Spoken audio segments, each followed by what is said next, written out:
Zoinks! Hello and welcome to all the ghouls and vampires out there. I'm Joe, here with me is my co-host Dan. Jinkeith. Hello and greetings. And we're going to be continuing with our Mystery Inc. podcast. Sorry for the long wait. We've been very, very busy the past few weeks. Sadly. December is always a little nutty for us. Anyways, the Zombie Island movie goes on from Shaggy tossing that doorknob onto the doorknob's head. Sorry, I couldn't resist that. Only to run away screaming, "Scooby-doo, where are you?"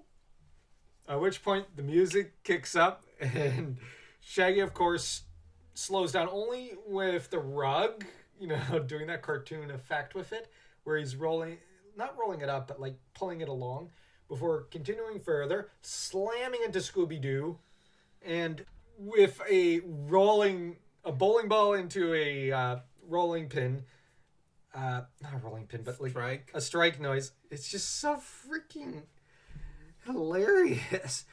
And of course, you end up with Scooby on Shaggy's back as they're running along the hallway to the beat of "Scooby-Dooby-Doo, where are you? We've got some work to do." Honestly, everyone knows that theme. And everyone I know loves it. No, wait, my mistake. It's now that we get the whole rolling up of the carpet thing. It's just, yeah. Shaggy and Scooby arrive at the end of the hallway, find the guy in the mask, turn around, start kicking up the entire carpet into his face. Then they race off, and he tears apart the carpet. Well, he tore through a door like it was guacamole. A carpet should be nothing to him.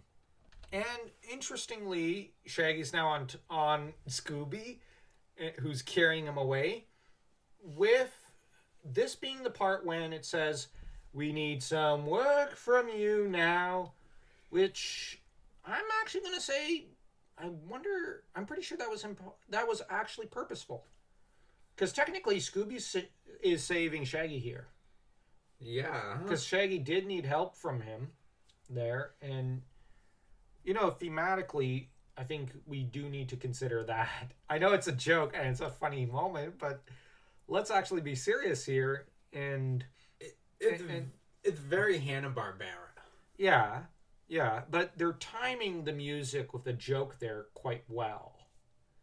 Like, we need some help from you now, just as Shaggy's on top of Scooby. Yeah. Getting carried along. And ultimately, that's the thing in this relationship between these two. They often do rescue each other. And much as I prefer this movie to the live-action one, I do like how the live-action one gave a lot of heart to the Scooby-Shaggy relationship. And how, Shaggy was told by, I think, the girlfriend when she was possessed, "It's too dangerous." And he says, "No, like, Scooby's my best friend. He's my dog. I can never abandon him." And I think he says something like, "I'm going to eat this. You know what I'm going to do? I'm going to eat this Scooby snack and I'm going to go down after him." And then, he has that heart-to-heart with Scooby at the end of the movie, where he says, "A sacrifice is not a good thing, Scooby. They're going to, put an end to you." And he says, "All right, who's my best friend in the whole wide world?" And, Scooby says, "You." No, it's like, "Who's your best friend in the whole wide world?" "Well, you." "Who's my best friend in the whole wide world?" And Scooby's very, very moved. So, I'm just saying, that's the relationship between these two. And I realize Great Danes could probably live for about a dozen years. But in universe, part of me doesn't even want to imagine what would happen when Scooby gets too old. Because I think part of Shaggy would die. Because, the two are very, very close. And they're basically the exact same. But thankfully it's a cartoon, so we never get that kind of storyline. Thank heavens. Yeah. Thank heavens, I don't want that kind of story. But I'm just saying, realistically, it would be very sad to hear about that. Or read about that. But anyways, they try to distract the monster who's trailing after them. Or the guy in the suit, I mean. Just to get back to the movie. And this movie, at least, Shaggy raises the arm of a suit of armor behind them. One which, well, the arm is torn off by the guy in the suit. You, of course, have the table thing where Shaggy's on top of the table, sliding along while Scooby's running underneath, and Shaggy lands back on Scooby's back. Very Hanna-Barbera. I think there was an episode or something like this in Laugh Olympics, wasn't there? I think so. Yeah. Well, in Laugh Olympics, Shaggy and Scooby were always kind of together. And you always had like, Raggy, rave me, or Scooby-Doo, save me. Laugh Olympics was wild. I wish it had gone on for like 3-4 seasons. Because I think it only had 1 season. I would have loved to see more episodes. It needed more episodes. You get the Door gag. Yeah, with Scooby-Doo and Shaggy. But that's when it says, I can't see the way you shake and shiver. Which, fitting considering, they're trying to hide with this door trick. I'm just saying, like, they put a lot of thought into this opening intro. And with the song and everything, they put a lot of thought into it. Yeah. You gotta give whoever wrote the screenplay and directed this film a lot of kudos for this kind of... basically the song is being used as a audio gag while you have the visual gags which tie in with it. Like you're watching a normal episode of Scooby-Doo. Well, yeah, but it's not just that. It's like they're taking the song and turning it into part of the gag. While the song... This is probably the best edition of the Scooby-Doo Where Are You theme. Like, I like it from the 60s or 70s or whatever, but this is the best version. It's the cleanest version. Yeah. And, of course, arriving right behind the monster... Well, the guy in the suit. I'm sorry if I keep saying monster. It's fine. But are Freddy, Velma, and Daphne, with the guy basically getting pretty homicidal here. No joke. He grabs the shield and chucks it at them, seemingly with the intent of almost knocking off their heads. So this guy's homicidal. He's not a nice guy, to put it mildly. Of course, Freddy, Velma, and Daphne decide they're not going to take up a bit of a haircut. So they decide to run the other way. Well, run to the left. And the only thing is they end up running onto a balcony without paying attention, with Velma and Daphne falling off the crumbling edge, I guess you could say. I don't know. They fall off the crumbling edge, and Freddy catches them, holding on to them for dear life, while the criminal advances behind them with the intent of slashing at them, slashing at Freddy's back, who lets go instinctively from pain, while he instinctively lets go of Velma. And she, of course, catches on to Daphne's leg, while Freddy, tries to pull up and hold on to the girls while holding up his own arm, afraid because the guy's about to put an end to him. And, of course, this is when rescue comes in the form of Shaggy and Scooby, with Scooby falling from above somehow. I don't know. Like, how did he end up... I don't know. Hanna-Barbera physics. Yeah, he falls on top, lands in the criminal's arms, who's a little startled and starts to back away due to the weight. Well, Great Danes get pretty heavy, so yeah.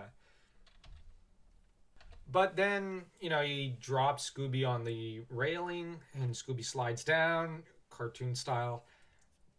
The criminal gives chase, forgetting about Freddy, Daphne, and Velma. And Scooby goes flying. And just as it says, we know you'll catch that... Well, I think... What was it? Villain, that's it. Villain. Scooby begins the process of actually catching the villain. Which is... Like I said, it's just... They're timing the song with certain scenes. Like, Don't Hold Back, when Freddy is holding on to both Velma and Daphne and trying to hold on to them. And, you've got, we know you'll catch that villain, just as Scooby's about to catch the villain. It's It is very clever, and the thing about the animation here and the timing is that it's on purpose. You can tell they did it on purpose. They timed it all perfectly and really well.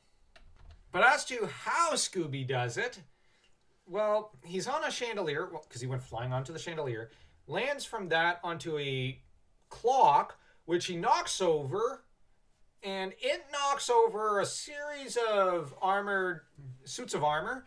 Domino style. Well, yeah, why are they all lined up together?